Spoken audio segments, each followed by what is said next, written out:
So when we talk of questions, Glenda, every time there's an issue or an event that happens, there are various reactions and responses to it. But what you're saying is that somewhere it's critical to ask questions. Do any questions do? Are there particular questions, kinds of questions, or is there a method in asking the questions? Well, any question can be helpful, but there are certain ways to think about questions that are going more likely to be more helpful. Okay. And they're about patterns.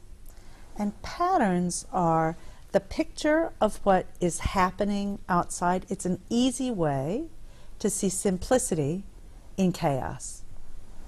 So even when something very complicated is happening, you can look at it and you can see what's the same, what's different, and how are things connected in this picture.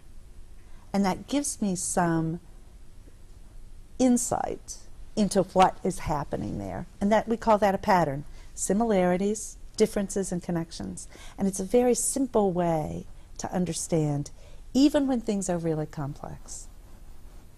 Okay. And then you ask questions about the patterns. So a question about, how is this the same as something I knew before? How is this the same as something in another place? What are the similarities within this place that seem to matter? And what are the differences?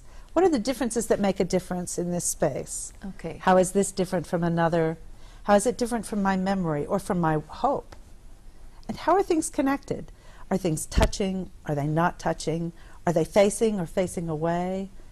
Is there a flow of information and money, and is that flow a dance? Or is it a fight? So how are things connected? So those three kinds of questions tell you about the patterns that are in the space around you. Okay. I can tell you a story. My colleague Leisha Grossman and I were walking down one of the streets in a market here in Delhi. Okay. And we were walking along, and it was a very unfamiliar space for us, and people and moving and cars and honking, and it was a sensory overload for both of us. And suddenly Leisha touched my shoulder and she said, "I smelled my grandfather." And I said, "What?" Well, I almost bumped into a car. And she said someone had walked past who had on a cologne that her grandfather always wore. And so in the midst of all of this pattern that she couldn't see or understand, that was a similarity that spoke to her and brought forward a whole set of connotations and connections and the love that she feels for her grandfather and how funny her grandfather would have thought it was from the countryside in Minnesota for her to be walking down a street in Delhi. So the time and space context just changed. It goes. Okay. It completely goes. And it's because that similarity and that difference in that moment touched her in a meaningful way.